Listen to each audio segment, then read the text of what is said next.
miércoles, que es mitad de la semana, miércoles 6 de marzo. ¿Cuántos hemos recordado al doctor José Francisco Peña Gómez hoy día de su natalicio? 87, 83 años, Fafa, ¿verdad? Es lo que cumpliría. No, nació en el 37, en el 38, cumplió bueno. 86 años. Pero ahora vamos a conversar con el doctor Franklin García Fermín. Él es el ministro de Educación Superior, Ciencia y Tecnología. En un país como el nuestro, con un tema tan serio de educación, tenemos tantas falencias, tantos lastres y tantos retos, sobre todo, estar ahí en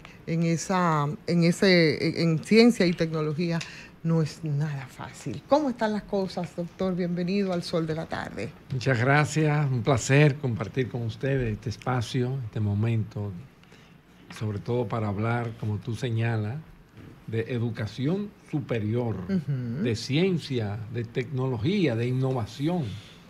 Es lo que marca hoy el camino hacia el progreso y el desarrollo de las grandes naciones. Nosotros pues estamos inmersos, como siempre, tratando de caminar hacia adelante, ¿verdad? Para producir cambios a favor, en este caso, de la educación superior, de la ciencia, la tecnología y la innovación. Avanzamos, doctor. Avanzamos. Sí, claro, hemos avanzado enormemente, y no quiero decir solo en el periodo que me ha tocado dirigir el ministerio, sino desde hace ya muchos años. República Dominicana ha venido caminando por el sendero de la mejoría, de la elevación de la calidad de la educación. Nosotros, desde el año 2020, que llegamos al ministerio, como ustedes recordarán, en una situación muy difícil. La pandemia, la COVID-19, prácticamente tenía paralizado al mundo, y sobre todo la República Dominicana estaba en una situación muy difícil. No podíamos salir a la calle, teníamos que concentrarnos en nuestros hogares a determinadas horas.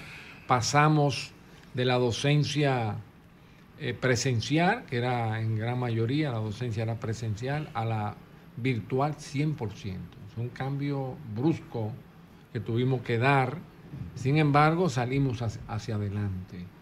Y recuerdo que ya en el año 2021 las universidades se acercaron a nosotros cuando teníamos que iniciar el proceso de la evaluación quinquenal, que es una evaluación que se le hace a las instituciones de educación superior en la República Dominicana cada 5 años, y los rectores se nos acercaron y nos pidieron que pospusiéramos ese proceso tan importante, el cual lo hemos concluido a finales del mes de diciembre. 49 instituciones de educación superior fueron evaluadas. ¿Y qué valoran? No, es una evaluación total. Primero, es un proceso en el que primero las universidades, o mejor dicho, las instituciones de educación superior, hacen una autoevaluación. Después viene una evaluación externa con expertos nacionales e internacionales. Y una vez concluida la evaluación, donde se van a determinar las debilidades y la fortaleza de las instituciones de educación superior. Se hace un ranking con ese resultado. Claro. Y entonces las universidades tienen que presentar un plan de mejora para superar, convertir las debilidades en fortaleza. Ministro, ¿y por qué no publican esos resultados? ¿No se publican? Mira, hay universidades que salen con una evaluación a nivel de excelencia, otras que salen con una evaluación muy buena y otra buena y deficiente. Y hay otra no deficiente, pero con oportunidades de mejora.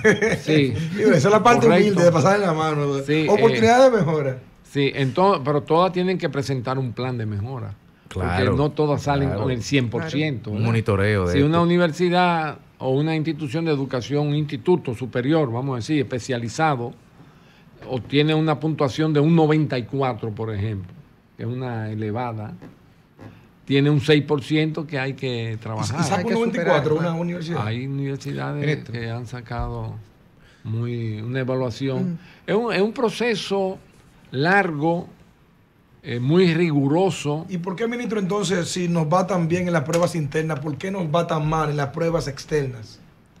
No, como Shanghái, como QX. Mira, ahí también nosotros tenemos que mejorar nuestra participación, porque muchas veces las instituciones de educación superior de la República Dominicana no, vamos a decirlo de una manera muy sencilla, no vendemos lo que hacemos, no vendemos o no sabemos hacerlo, lo que realmente estamos haciendo en el país. Yo te diría, porque recientemente la Universidad Unicaribe celebró un encuentro en el país y con la presencia de una de las principales instituciones que miden los rankings. Y una de las deficiencias que tenemos es que no sabemos o no disponemos o no invertimos para nosotros vender hacia afuera lo que estamos haciendo aquí en términos de educación superior. Permíteme ahí, Franklin. Mira, sí. Yo valoro como guía de mi acción siempre la actualidad y la proyección hacia el futuro. No la historia, es una referencia, no es una guía. El desafío es ahora. Hay un incremento de la tecnología, de la comunicación y de diversidad científica. Entonces las universidades tienen que adaptarse a eso. Claro. He dicho que la educación de aquí no cambia si no formamos a los maestros que no están formados en el pasado. En función de eso, ustedes tienen una política de becas para lograr superación y masiva y de extensión de universidades. ¿Qué hay con esa política de extensión del servicio universitario y luego del financiamiento de la superación? Y en esa pregunta, Fafa, con que tú hablaste de la beca, que era lo que quería hacer, hace 2 semanas el MESITA habló de que iban a poner 8,000 becas, y a mí lo que me sorprendió no son las 8,000 becas, sino que, digamos, solicitaron contra esas 8,000 becas 55,000 dominicanos. 55,000 dominicanos que quieren capacitarse en estudios superiores, pero ya tenemos 3 años de esto. ¿Cuál es la envergadura del programa de beca del ministerio? Voy a tratar de contestar las dos, por eso hice esa pregunta. Se comunican ambas. Mira, el ministerio, cuando el presidente Luis Abinader llegó al poder, nos llamó y nos pidió que hiciéramos una propuesta, un estudio para eficientizar y sobre todo que el otorgamiento de las becas se hagan sobre la base de mérito. Ustedes saben que eso estaba un poco desprestigiado, había había problemas. Y nosotros de inmediato elaboramos ese proyecto y el presidente lo emitió a través de un decreto presidencial y creó lo que se llama el Sistema Nacional de Becas, que está sometido a un procedimiento. Y también nosotros hicimos un estudio con la participación del Ministerio de Economía, Planificación y Desarrollo, en el que se creó lo que se llama el Informe Cero.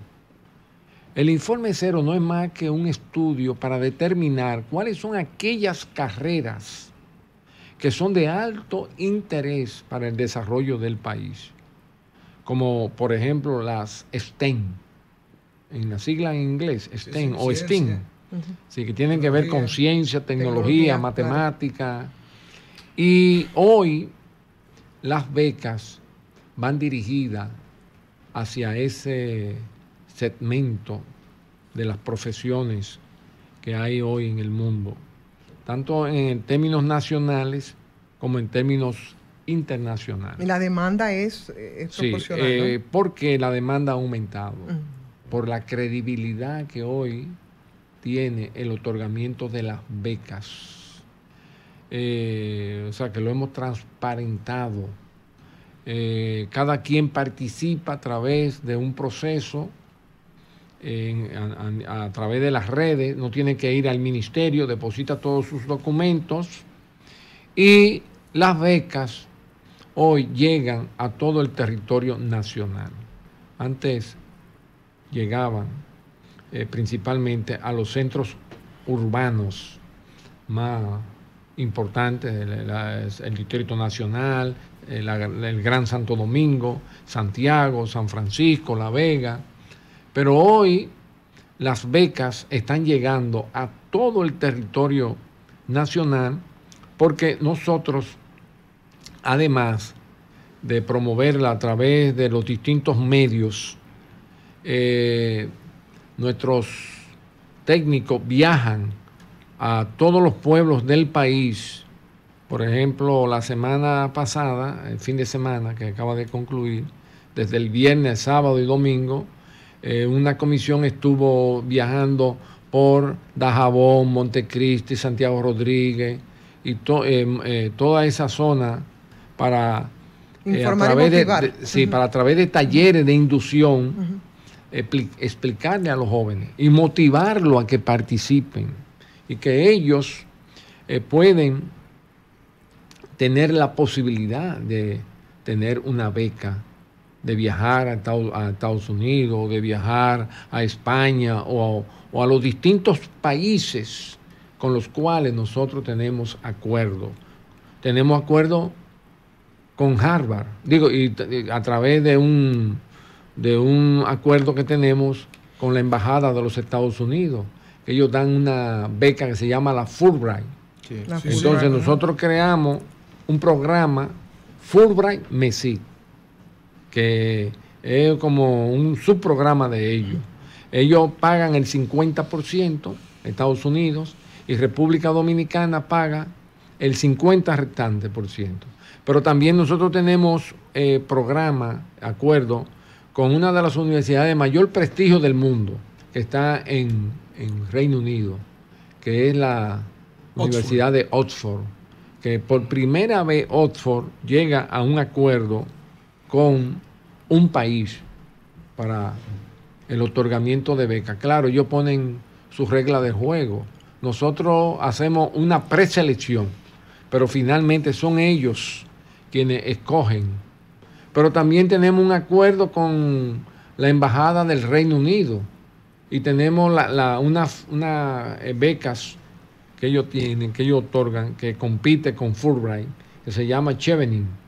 Y también ahí estamos enviando, que son becas de gran prestigio en Europa, en Reino Unido, enviando jóvenes a formarse al más alto nivel. Pero también tenemos un programa para formar doctores en ingeniería de los egresados de la Universidad Autónoma de Santo Domingo, con la Embajada de Francia. Y ahí interviene pues el ministerio, enviando a esos jóvenes que se pasan 2 años en el país estudiando francés y estudiando matemática pura, porque hay que darle una base de matemática bien fuerte. Antes de irse. Antes de irse. Se pasan 2 años aquí preparándose para irse a Francia. Y en Francia van entonces 3 años, pero ya van con el dominio del idioma francés y van con una base de matemática bastante sólida, porque es un doctorado en ingeniería. Y esos jóvenes, pues, regresan todos al país. Sí, ministro, siempre había las quejas, era una cosa terrible, ¿no?, del soporte, del apoyo financiero que debía dar a través del MESIC a esos estudiantes. Y la verdad que pasaban muchas calamidades. ¿Eso es un capítulo cerrado? ¿Se siguen dando situaciones? ¿Cómo está eso? Eso ya ha sido superado. Mira, las becas que otorgamos tienen tres componentes de ayuda.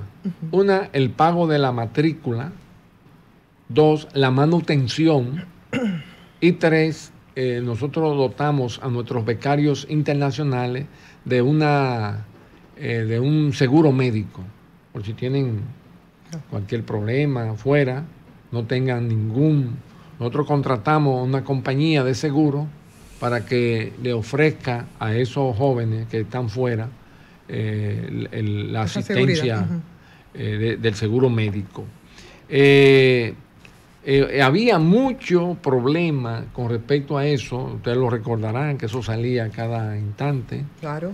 Ya eso usted no lo oye, quizás esporádicamente aparezca alguien que diga, pero eso también hay que ver, porque muchas veces un joven pide una extensión, está fuera, ¿verdad?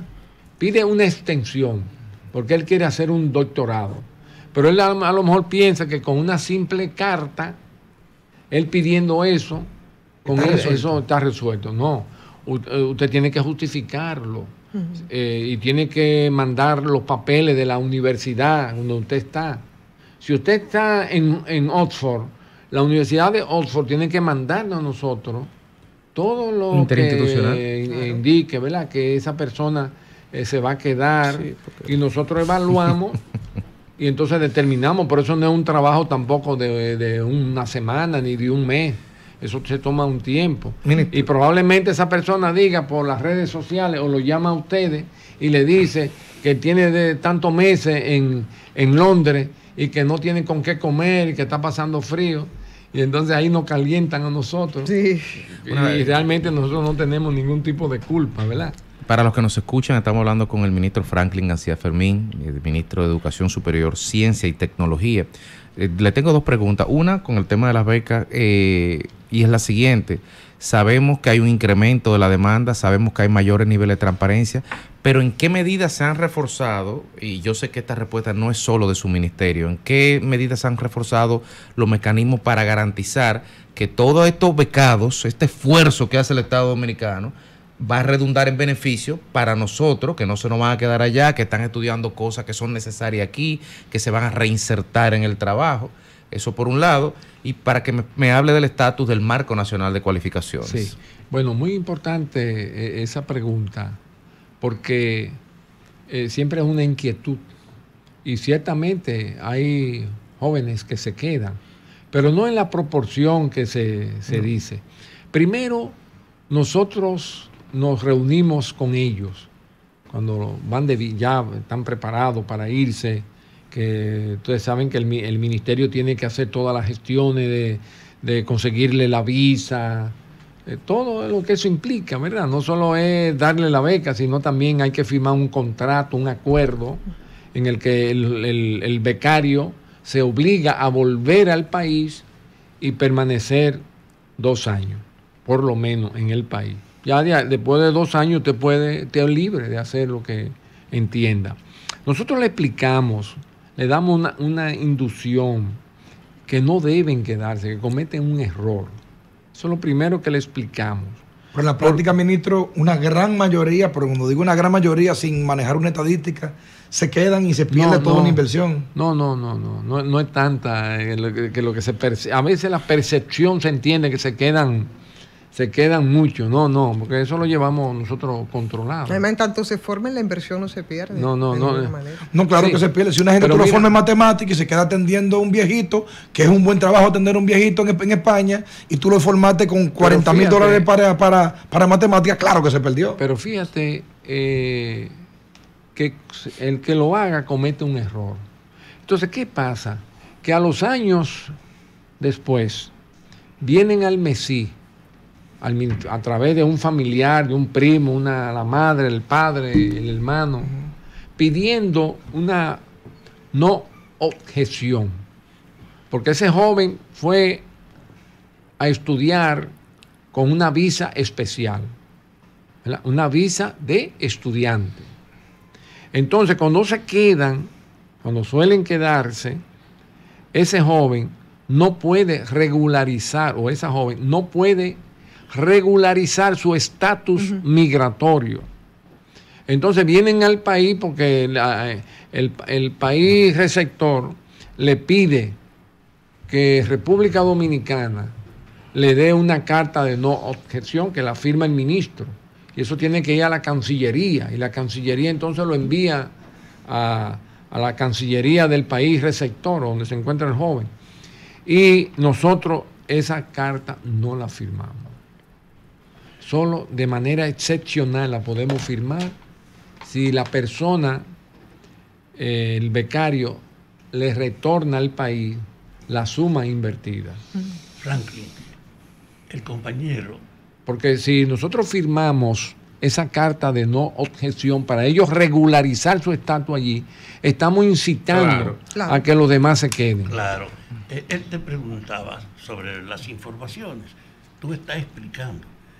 ¿Por qué todo el conjunto de información, porque yo insistí en que tú vinieras, sí, ha sido retenida? Que no hay una información pública en la dimensión de entender que el proceso que ustedes están haciendo de becas, de miles de becas ahora, corresponde a una visión del futuro, de adecuar la base profesional a las demandas tecnológicas de la actualidad. Es un paso que yo creo sumamente importante, porque es una respuesta en el presente a los desafíos. ¿Cómo es la comunicación de ustedes? Sí. ¿Qué cosa como esa hay que traerte a ti? No, yo agradezco. Yo agradezco. Esa inquietud es muy interesante de tu parte. Y yo, como ministro, y algunos funcionarios del ministerio asisten a programas de televisión, de radio. Pero van poco, tienen miedo, sí, porque lo van a preguntar. Tienen mucho trabajo. Tienen mucho trabajo. Mira, yo ayer estuve en un programa de televisión y en un periódico. A lo mejor ustedes lo vieron, ¿verdad? Hablando de ciencia, tecnología y de su responsabilidad al frente de la MESI, o hablando del país político, en la coyuntura hablamos de todo, actual. Pero se habla más del MESI. Anoche estuve con el patrón. ¿Ustedes saben quién es el patrón? Sí, Ángel Acosta, claro. Ángel Acosta, estuve hablando también de beca y de todo, el trabajo que hace el ministerio. Y también de política, porque la política siempre está pendiente. Sí, ministro, una pregunta precisa. ¿Qué porcentaje del esfuerzo del Ministerio de Educación Superior se va en beca? O sea, del 1 al 10, ¿cuál es el esfuerzo en beca del ministerio? Nosotros invertimos anualmente alguito más de 2.000 millones. No, pero mi pregunta no va orientada en términos económicos. Me refiero al esfuerzo laboral que hace el ministerio. Pero tú lo puedes medir por ahí, más o menos, ¿verdad? Claro, es un esfuerzo, pero no es el principal esfuerzo que hacemos. Lo que pasa es que públicamente así que se ve. Sí, eso. Porque la visibilidad de este tema es mayor, inclusive, muchas veces, que el trabajo que estamos haciendo en ciencia y tecnología, o que la inversión que estamos haciendo en investigación, lo que se llaman fondos SIT. ¿Qué son los fondos? Los fondos SIT son fondos concursables que las universidades del país someten proyectos de investigación. Entonces hay un equipo, tanto nacional como internacional del MESI, que evalúa esos proyectos de investigación y en base a la importancia que tiene para el país y también, por supuesto, que han sido formulados de acuerdo a los requerimientos, entonces esos fondos son apoyados. ¿Quiénes ganan? Bueno, normalmente siempre queda en primer lugar la Universidad Autónoma de Santo Domingo. El segundo lugar se lo disputan, en términos de cantidad de proyectos, la Pucamaima o INTEC o la UNFU. ¿Cómo estamos nosotros en ese capítulo interesante de investigación? Porque siempre se ha señalado, sobre todo en la Universidad del Estado, que cogíamos un poco, en muchos casos más que por financiamiento que por otra cosa, ¿no? Y por eso las valoraciones que a nivel de ranking internacional se nos hace, porque parece que seguimos cojeando un poquito con el tema de investigación tan importante. Sí. ¿Cómo va eso? Bueno, evidentemente que nosotros invertimos poco en investigación. A pesar de que lo hemos aumentado, cuando llegamos, le aumentamos los fondos en un 54%, lo aumentamos. ¿Cuánto es la cantidad de becados que ustedes tienen, por ejemplo? Ahora mismo, ¿cuántas becas van a dar? 8.000 nacionales y 2.000 internacionales. Eso mismo hemos dado en los 3 años anteriores. Tenemos 40.000 becas para los 4 años. Más hemos dado becas para inglés de inmersión. Tenemos para este año previsto 105.000 becas para inglés.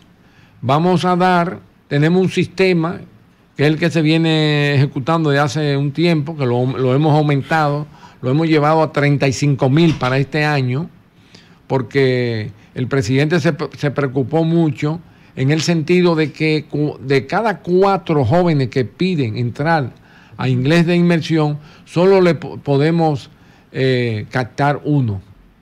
Es decir, estábamos inscribiendo 25.000 jóvenes cada año, pero participan 100.000, aspiran a 100.000.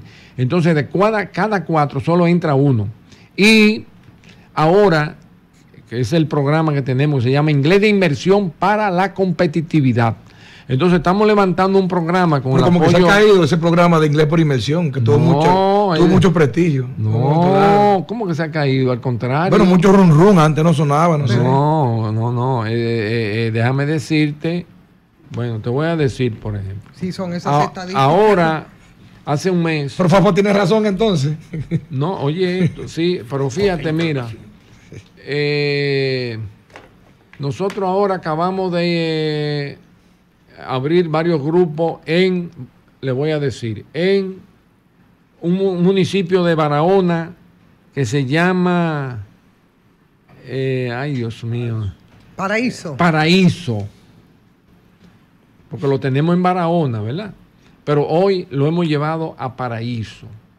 Lo tenemos en Pedernales y lo hemos llevado a varios municipios del sur. ¿Por qué? Porque Pedernales hoy es un objetivo para desarrollar el turismo. Esos jóvenes que están aprendiendo inglés son los jóvenes que mañana, que son de toda esa zona, de toda esa región, son los que van a trabajar mañana. Infoté está vinculado a ese proceso. Infoté también, porque Infoté tiene que darle curso de batén, todo lo que tenga que ver con los servicios. Con servicio. Entonces, el programa de inglés de inmersión lo hemos expandido, lo hemos llevado a zonas. O sea, que ha crecido, ¿no? Sí, y lo hemos llevado a zonas que en el pasado no llegaba. Por ejemplo, en el Ceibo, en el municipio que queda cerca del mar, Miches, también es un destino hoy, Ministro, y si todo hacia el turismo. Entonces, ¿qué estamos haciendo? Allí en Miche hemos llevado el programa de inglés de inmersión. O sea que lo hemos expandido. Pero vamos a iniciar un programa, para terminar esa parte, que se llama Inglés de Inmersión para la Empleabilidad. Entonces, este va a ser un programa especial que lo vamos a dar a través de la vía virtual. Entonces, a través de ahí vamos a captar 70.000 jóvenes para este año, más los 35 que tienen que ir presencial, que es el programa de inglés de inmersión para la competitividad. O sea, se está enfocando mucho en las comunidades donde se está desarrollando el turismo. Si tú sumas los 70.000 más los 35.000, vamos a tener este año 105.000. Ajá. No, finalmente ya, ministro, se nos acabó el tiempo, pero yo solo le quiero preguntar, si estamos tan bien en educación superior, ¿por qué estamos tan mal en educación? No, mire, tenemos que reconocer, porque muchas veces queremos que los procesos se hagan automáticamente. Entonces, la mejoría de la educación es un proceso lento, lamentablemente. Y una exigencia. Y tenemos que entender que eso lleva a un proceso. El presidente ha hecho un esfuerzo, el presidente Luis Abinader ha hecho un esfuerzo extraordinario y para ello creó el Gabinete de Educación, que se reúne todos los miércoles en el Palacio Nacional para darle seguimiento. Pero los problemas son tan grandes, la deuda social es tan fuerte, sí, y el populismo muchas veces que predomina también es tan fuerte que no es fácil usted resolver este problema. Se lleva un tiempo, o sea, va a requerir años. O sea, que no es una cosa tan sencilla.